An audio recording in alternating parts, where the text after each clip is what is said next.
So I just had a conversation with Sue Willoughby, right? And we talked about Equus Coaching, which is coaching with horses, y'all. It was so interesting. I've never heard of this. I know some of you are probably like, Neena, really? You never heard of it? I never heard of it. I thought it was so awesome. Like, she has such an amazing energy about her. You guys are going to freaking love this episode because she is so like real and relatable and just kind and just like funny and all of these beautiful things. And I'm even in my head thinking, wow, I would love to do that. I would love to go and either make a retreat where I have her come and we go to a horse farm or something or something. But this is so amazing and fun and different. And I have to shut up now so you guys could go watch this episode because I absolutely loved this episode. And it's her birthday. So happy birthday, Sue. All right, you guys are gonna love this. So let me shut up so you guys can go and check it out.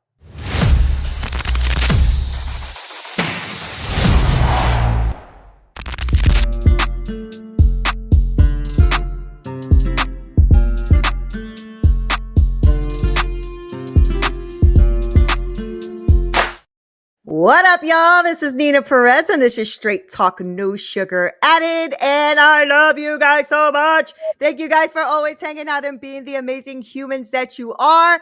I freaking love you. I love all the stuff that you guys have been doing and the way you've been reposting and sharing and all that great stuff. Our numbers are being amazingly growing and blowing up, and I just cannot thank you enough for all of that. And you know, I go around this freaking awesome planet finding the best humans I can find to come on here to grow, challenge, and transform your thinking. Now, this woman is having a birthday today, y'all. So happy birthday to Sue. I am so glad she's here and that she chose to spend this time that is her birthday with us, y'all. So thank you so much for being here, Sue. She is such a no nonsense.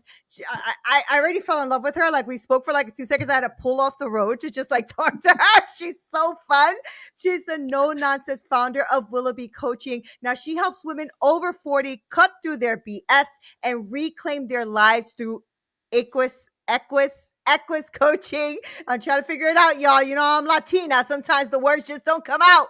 All right. So she's connecting like this. It's cool. This is so cool. Listen up, y'all. All right. She has like a horse and it gives you like this a way of coaching that gives you a deep insight into yourself. I've never heard of this before. That's why I'm so stoked she's here. Now, her journey is raw and real, y'all. So she's raised by a single alcoholic parent. She came out at the age of 17. She hit rock bottom and then she built herself back up. And now she has turned her lifelong love of horses into this bold coaching business. Now she's helping women ditch their fears and step into their authentic power. Now, you know, we love that around here, okay? Now, from DJ to stand-up comic to private pilot to roller derby rep, like, this woman is freaking cool, y'all. All right, so she has lived boldly, and now she is going to help you do the same. So, Sue, welcome to Straight Talk. How are you? Oh my God. I am exhausted from that intro. Woo, girl. I'm old now, so hey, that was a That lot is to relive. hilarious. No, A lot of I'm doing energy good. coming your way. I'm sorry about that. No, I love that. I love that. That's what I love about your show. It's awesome. Thank you for Thank having me. you. And thank you for being here. Happy birthday to you. Happy Thank birthday. you. So tell us, well, I think since you know my show and you've heard it, I want to always start with the same question because I love where people take this. So I want to know a little bit more about you, Sue. So who are you? Who are you? Whew. Well, just let's replay that intro again and we're all good.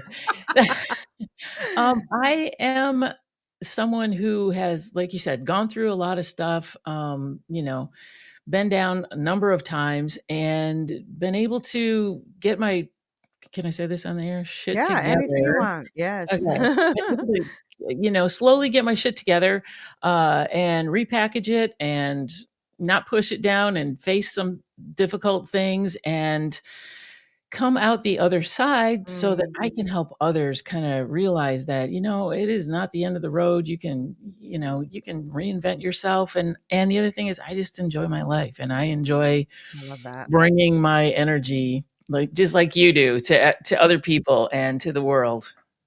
Yeah, I mean, it's such a beautiful thing, isn't it, right? When we have the gift of life. And what I mean by Mhm. that is like, all the stuff that you've been through, Sue, and I've been through, and all the people who are listening, like take an inventory because you've been through some stuff, right? Yeah. All of us has been through some stuff. And we always feel like the next battle is maybe the one that we can't get through. And then we get Mhm. through it. And then the Yeah. next battle is like, I don't know if I'm gonna get through this shit. And then we get through it, right? It's Yeah, like, yeah. right, right. We're equipped. And I love that you have decided to take that and instead of being a victim, becoming a victor and saying, you know what, I'm going to shift this because there's other Yeah. people who are going through stuff too and need what I do, right? So Yep. I love that. I mean, what are some of the the obstacles that came your way and the tools that you had to use to overcome that? Um, well, like you said, I grew up with an alcoholic parent and, my parents stayed together until I was about 11, which wasn't that beneficial for me, but that's why they did it. Mhm. And so it made me be really independent and when I say fiercely independent, that also required me to be very protective of myself Mm. because I never Mhm. really knew what I was going to walk into.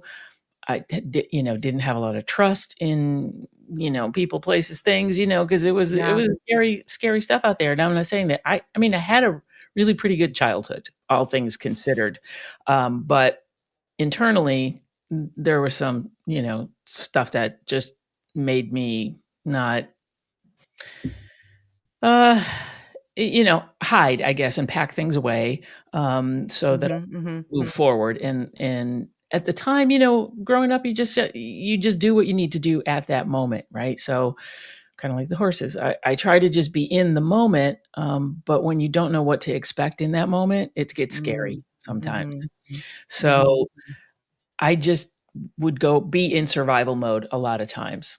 So that Yeah. was not Yeah. always the best place to be, but, you gotta take care of yourself. And, when your parents are doing the best that they can, it's not you. It's, they're dealing with their shit or they're not dealing with their shit, and you're just kind of the result, Yeah. and Yeah. you can either wallow in that, like you said, you can be the victim or the victor. So I chose to just keep moving forward. Mhm. Mhm. Mhm. I wonder how you feel about this. Like, do you think that is innate in us or something that we're taught to be survivors, right? Mm, Because okay, so I meet people like you. You're strong. I'm mhm, reading everything that you're doing. So you love life. It looks like you love to do a lot of different things. You love to be involved in your life, right? I love that. yeah, yeah, And then there's other people that I've spoken to that have been victims to maybe even I don't know if we want to compare it to less or whatever, but have been like it's caused destruction, right? mhm. And they can't seem to get out of it. So I wonder how you think about this. Do you think this is something that is innate in us, in some people, to overcome, to fight, to strap on their boots and just keep going? Or do you think that it's taught? I'm just curious about what your thoughts are on that. Yeah, I think that is a really good question, and I would my answer would be it depends. Yeah. I think that not everyone has, and like I said, I just forged ahead for whatever, and it could be something that was inside me that was just like, I don't know, I'm just a curious person by nature. When I was a Yeah. kid, I was always into things, and I wanted to learn and do, and I just wanted to try new stuff all the time regardless of my situation. I just was curious. Yeah. And I think that what we see and what we see and how we grow up and who's around us, I don't know. I think my mom was strong. I mean, she lost both her parents when she was young, so there was a certain amount of strength. Yeah. But she was hiding in the alcohol, right? Yeah. And that was her coping mechanism. But she was a strong, smart, amazing woman. And I think my biggest thing for her is that I wish she could have realized that and Mhm. not been so hard on herself.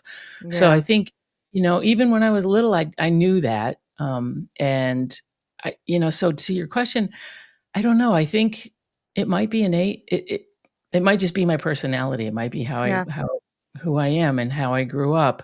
But I do think that people can learn to change if they're in that other space where Yeah. they feel like I'm no good, I'm no whatever, and they're hiding in that space because that's kind of where they feel safe, right? They've Yeah. themselves in there. They can, and some of my clients are like that too, where, you know, they've built this comfort zone or whatever because that's where they feel safe. And Mhm. once you can learn that staying there is not always the best option, and because you feel safe doesn't necessarily mean that you You are. are. Yeah. And I think that you can overcome those Yeah. those feelings of being the victim or being that you're not enough. Mhm. Mhm. So I just kind of plowed through life. That Yeah, was, yeah. like a dump truck and a Same. bulldozer and everything all at once. So not everybody's gonna do that, right? Yeah. Yeah. Um, We but all I need think the help though, right, Sue? We all yes, need that sure. help. We all need that support. So what Yeah, was that for you? What was that shift for you? Because I know as I was reading your bio that you've gone yeah, through some hard things, right? And I briefly touched on how you kind of hit rock bottom and had to build yourself back up. So yeah. what was that shift moment for you that you realized this has to change? Like I don't want to do this anymore. What was that? Phew, I've had a lot of shift moments in my life, Yeah. Yeah. shift happens, right? So, Yeah. Yeah. and with every shift, like when I decided to come out at age 17, I mean, that was a shift. I was like, Mhm. "Okay, Mhm. I can't try to pretend to be straight," not that I really was. Right. But, coming out and then I'm like, "Okay, now I'm in this other place.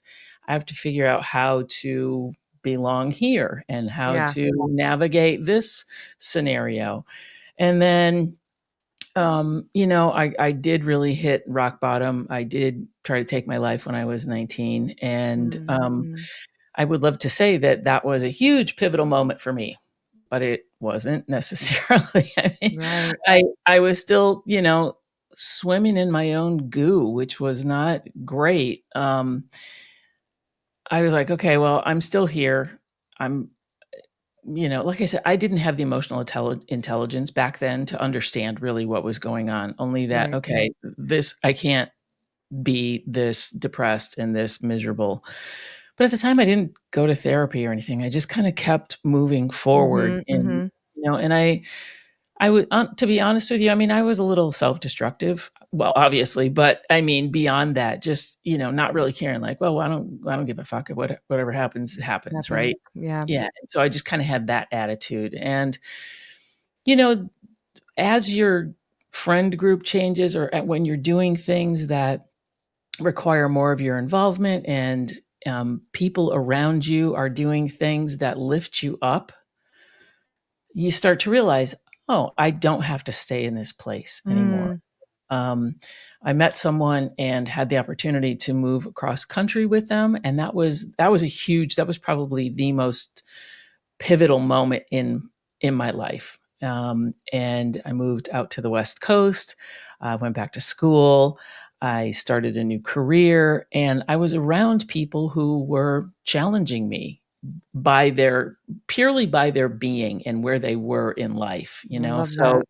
yeah, and you need people around you that are going to lift you Yeah. up Yeah. and not keep you where you are, because if they're unhappy and they're miserable and they wanna stay in their miserable little lives, they want you to as Mhm. well, because Mhm. they don't want you to succeed and thrive, and it's the sad truth, because Yeah. then they will feel less than. Does that Yeah. make sense? Yeah. Yeah, it's that saying, right? Misery loves company. It's a very Oh, true thing. absolutely. It's a Yeah. very true thing. It's like, Yeah. that's why when I was, going through my struggles of like my depression, anxiety, all that stuff, trying to get through my things, pity parties were fun because people joined you.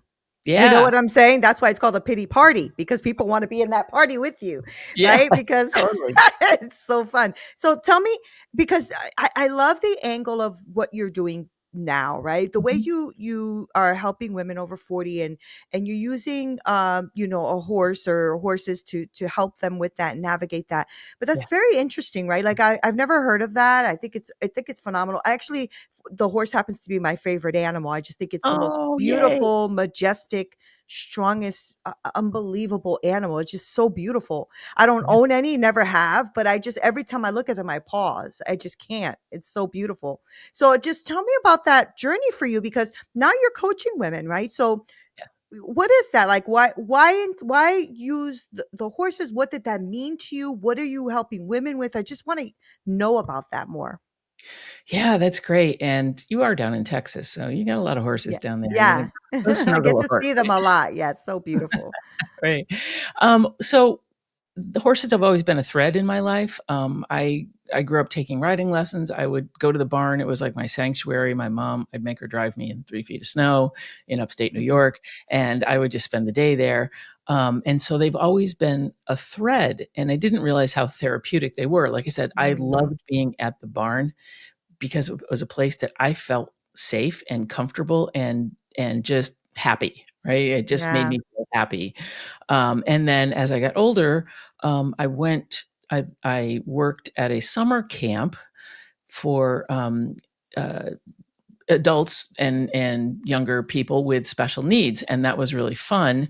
And Mhm. I was in the horseback riding program or the horse therapy program at the time, and they would come to the horse program, and that would be one of their activities, and they would ride or lead or brush or do whatever, and it was so amazing. And then in my later in my adult years, I volunteered at a therapeutic riding facility in Washington.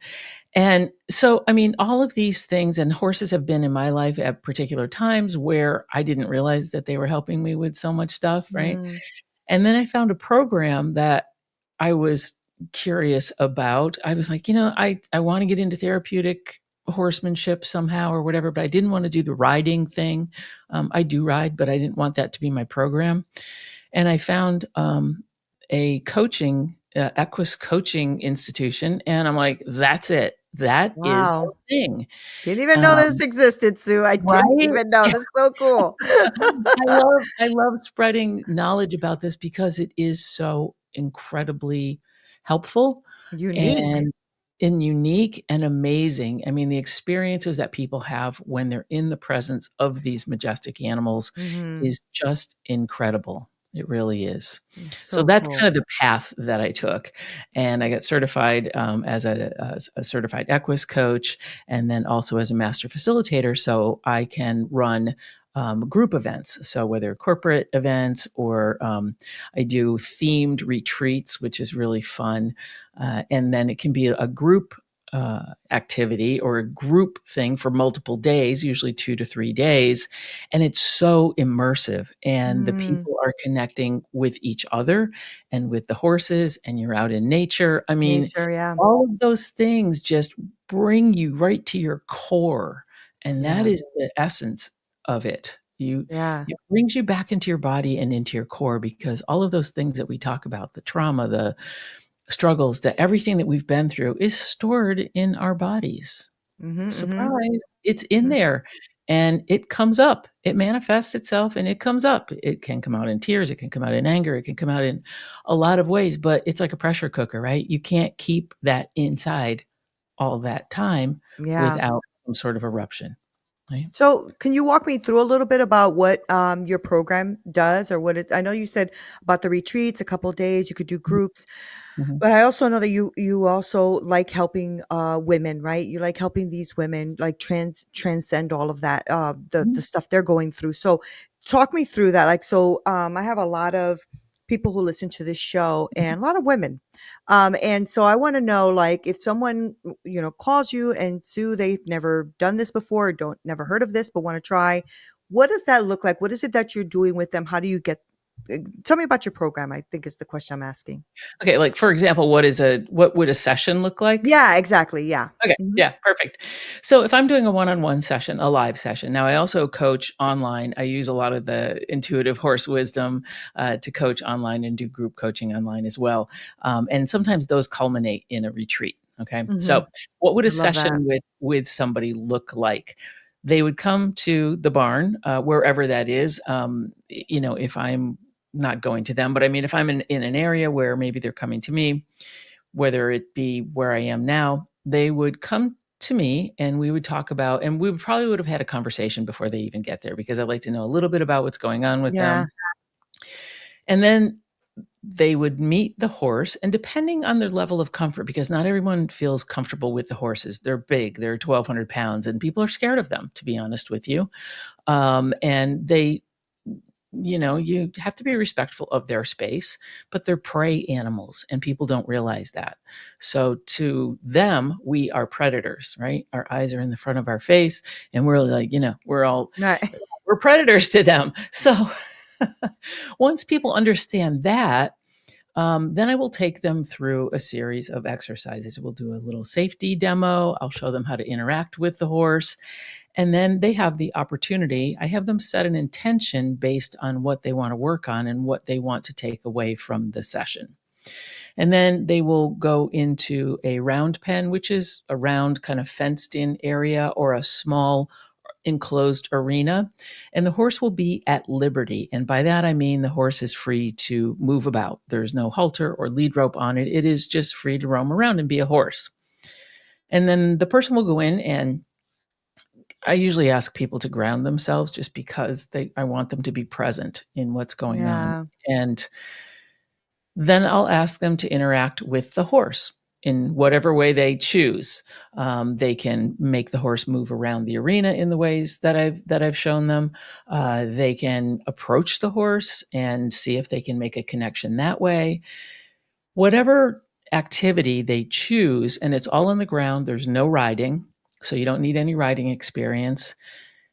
It gives me the opportunity to watch what the horse's behavior is, right? If they're paying attention, if they're staying away from the Mm-hmm. person, if they come up to the person, how they're moving, how they're reacting and interacting with the person or not interacting.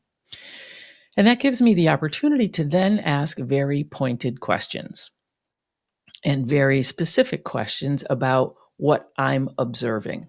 So, Mm. for example, if someone is walking with the horse, let's say, and the horse has decided to join them and walk next to them, and the horse is, kind of picking at their shoulder, like nuzzling them or, crowding them or doing something weird, I can ask them, what's happening? And they may say, oh, nothing. I don't mind that. That's okay. He's in my face a little bit, but that's okay. So, okay, well, let's just keep going. So then if this persists and the horse just like won't leave them alone, and I notice that they're getting a little agitated, I can ask, what's happening? What are you Mhm. seeing now? What is it? Well, the horse is kind of in my business and in my space. Okay, how does that feel to you? Well, it doesn't feel Mm. very good. Okay. And what are you going to do about it? Oh, it's okay. It happens to me all the time. I don't mind. Like, well, what happens to you all the time? Right? Right. And you can just very quickly kind of cut through the BS and get to the point. Whereas with talk therapy, people can tell you whatever they want, or talk coaching. Yeah. Blah, blah, blah, blah, blah, blah, blah. They can just justify everything and talk about all that stuff. Not that that doesn't work, right? But when you have a 1,200-pound being giving you some direct feedback as a client, yeah, Right. you Right. can't hide, right? That's The so thing is with the interesting. horses, yeah, they don't judge you. They don't care. They don't care if you're afraid. They don't care that you're whatever, mad or whatever. They just care that you're honest. They Right. care that you are congruent. Your insides match your outsides. And I think that is really the kind of the biggest, coolest thing about it, because Mhm. you can cut right through with the BS. Like I said, the horses don't lie. They don't Right. lie. Yeah, They will so mirror. Yeah. interesting. Yeah, Yeah. so the horse is in cahoots with you, basically. He's helping you with the therapy. Right. That's so funny Right. because I know she has problems with space.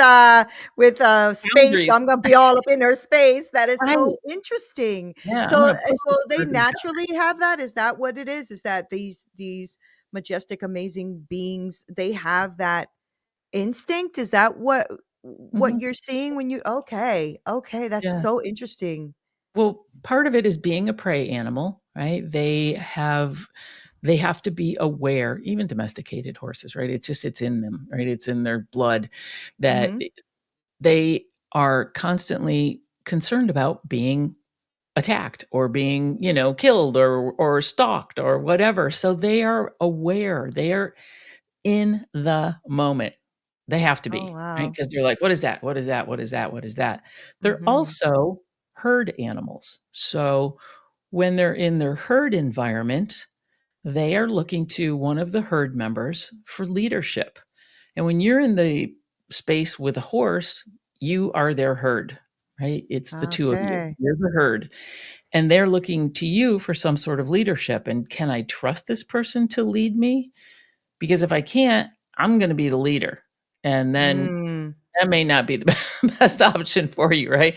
So you have to make that connection with them and earn their trust and be grounded and be present and be congruent, because then they can say, "Okay." Nonverbal communication is huge. They don't talk Mm. to each other. Mhm. The other thing that they go through those emotions and those feelings very quickly. So if they're out in the pasture, they hear something, right? The head would come up and the ears would perk up, and they would, maybe tilt one ear one way and one ear the other way, and then they would look, and they're assessing, am I in danger? Is something Right. going to come out and attack me? And then once they go through all of those steps, they're like, okay, no, I'm good. It was just a leaf. Right, right. That's A so goofy thing that interesting. freaks them out, and then they go back to grazing. So they go through all that stuff. They don't hold on to it. I would joke that, Mm. they don't stand around the water tub and talk about, "Hey, Joe, you remember the other day when that plastic bag just about killed me?" Right. "Oh, yeah, I saw that. Oh my god, I can't believe that happened to you." Right? They're like, "Yeah, I'm still freaking out about that." They don't care, right? They're Right, they're right. done. It happened, they're done.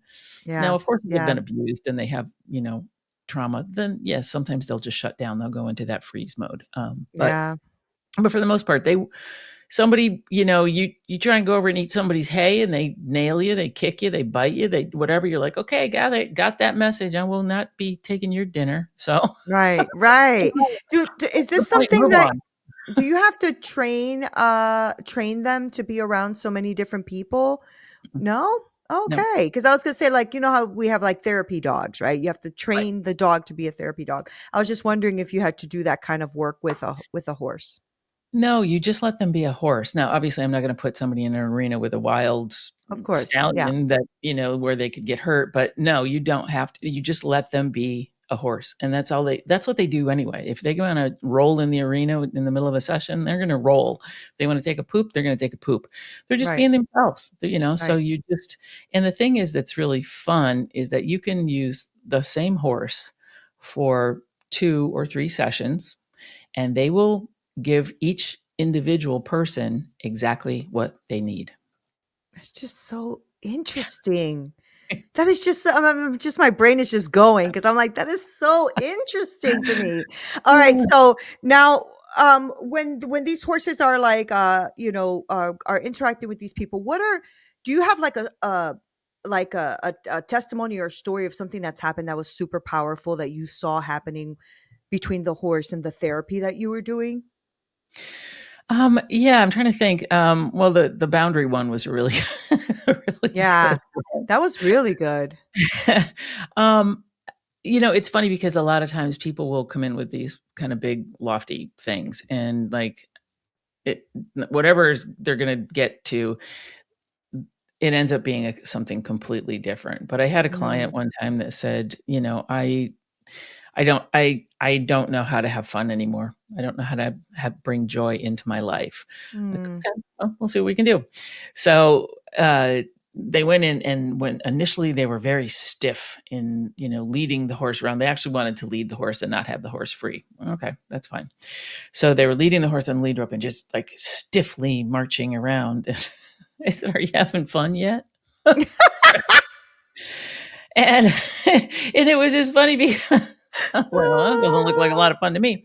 I said Right. I said, It's "What does funny. fun," so I said, Are you, how are you feeling right now? Tell me how you're feeling."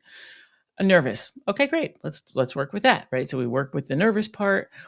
"What would make you feel like you're having fun?" "Well, I just wanna be playful." "Okay, what does that look like for you?" Mm. I mean, some people really don't even know anymore, like, "What?" "I Right, don't know. right. I'm really good at my job, I'm really good at this thing, but I don't know how to step outside of that and be playful."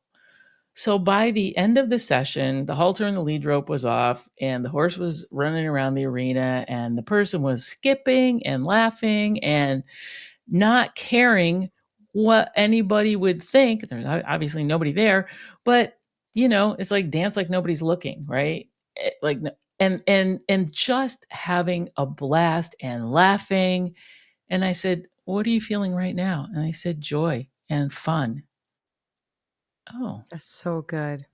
and then and then you to close out the session, it's like, well, what can you take away from this session that you can then use out in the world in your Mhm. life? Mhm. So Yeah. I think one of them is not trying to control everything, right? Because she was trying to control the situation and lead the situation. That is so cool. So, Sue, is it like a one-off session? Do people sign up for multiple sessions? How does that look like it can be sometimes it can be a combination of live horse sessions and then online on the coaching virtual? sort of in Mhm. between. Yep, exactly. So that you can bridge that gap. Some people will sign up for a series, multiple sessions where there's, maybe one a month or whatever. And sometimes some people come and they'll do like a half day or they'll do, a longer period of time and like for a tune up, and Yeah. like, I just really need it. Like like you go to the chiropractor and you get tuned up, Yeah. or I go to an energy healer and I'm like, okay, we need to clear out some of the junk that's sticking to me. So let's do that. So some people will do that as well.